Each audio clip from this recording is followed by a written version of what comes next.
The final season of Beastars is out, or at least part 1 is.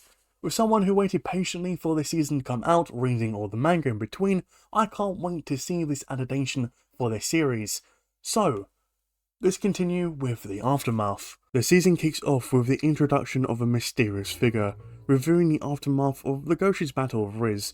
The stranger wastes no time criticizing Legoshi's choices, making it clear he doesn't align with the ideology behind the actions. As the Beastar, he declares it's his responsibility to address this recklessness. Meanwhile, we find Legoshi struggling with symptoms of meat withdrawal. His inner turmoil is laid bare as he resolves to push through this challenge for Haru's sake, aspiring to create a safer world for her. The quiet scene is interrupted by an annoyed neighbour, whose abrupt appearance startles Legoshi.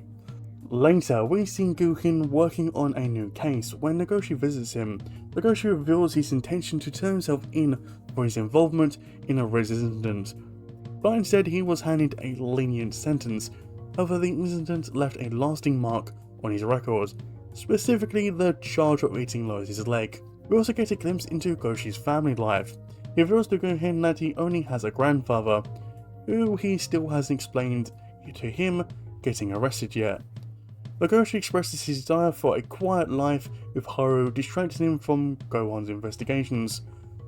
But the moment becomes bittersweet when Gohan informs him that interspecies marriage is now legally impossible for him. It's a heavy blow. It feels true to Legoshi's character to press on regardless.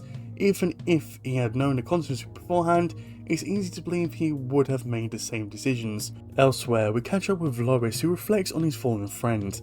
His father interrupts, inquiring about his new leg, and reminding Lois of his role as a family's noble heir. The episode also touches on a rising tension at a school, where herbivores and carnivores are now fully segregated. Legoshi's former classmates celebrate Jack's placement in an advanced class. However, Jack gets a call from Legoshi's grandfather, inquiring to where he is. At university, Haru faces her own challenges when one of her friends introduces her to a new boyfriend, a lion.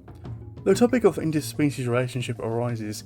Haru observes another couple struggle and begins to grasp the reality of how difficult her relationship with Legoshi might become as they grow older.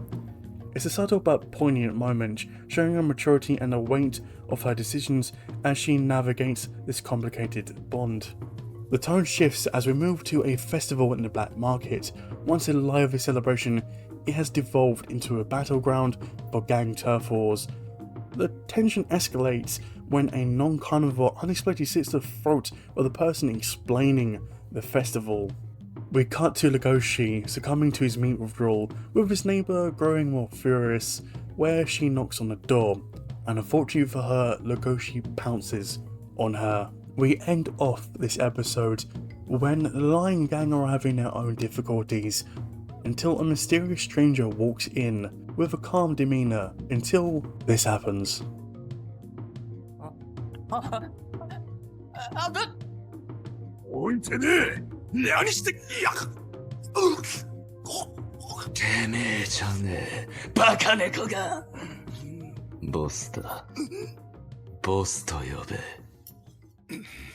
This episode is a strong start to the season, immediately pulling us in with the introduction of the Beastar. His presence feels imposing, and his strict moral compass creates an intriguing contrast to Legoshi's passionate but reckless nature. Watching him criticizing Legoshi's action while still holding firm to his own values leaves us eager to see how he'll shape the events to come. Legoshi's reaction to the news about his inability to marry Haru was both heartbreaking and oddly humorous in its delivery. It perfectly encapsulates his character's willingness to sacrifice for others even when the consequences are deeply personal. Similarly, Haru's quiet realization about the challenges ahead for their relationship felt natural and earned. Watching her comfort these issues as she matures adds another layer of depth to her character. Though this arc also stands out, his struggle with identity and legacy continues to provide a compelling counterpoint to Legoshi's journey. The introduction of Legoshi's grandfather as a reptile is an intriguing twist, subtly enriching the world building without feeling forced.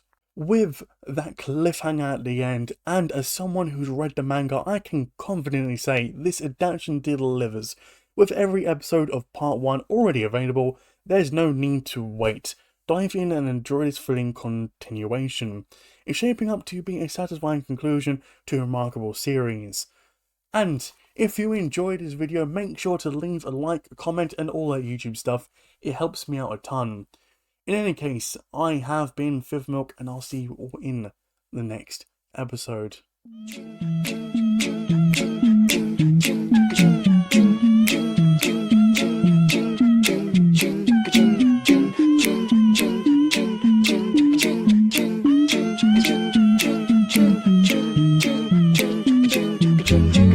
Check, check, check.